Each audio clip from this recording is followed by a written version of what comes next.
ఇక్కడ వచ్చేసి అయితే నాకు జ్వరం ఫీవర్ అయితే వచ్చిందండి, సర్ది దగ్గయింది, నోటికి ఏం మూచి కొడతలేదు. ఇదొకటైతే టమాటా సూప్ అయితే తెప్పించుకున్నానండి, టమాటా సూప్ చేసుకుంటానికి. ఇది బిజీగా చేసుకోవచ్చు కానీ టేస్టీగా బాగుంటుందండి, పుల్ల పుల్లగా.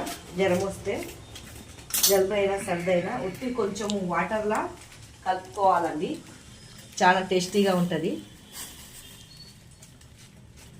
ఎక్కువ వేసుకోవద్దు, కొద్దిగా వేసుకోవాలా. చాలా మంచిగా అవుతుందండి సూప్ ఇది.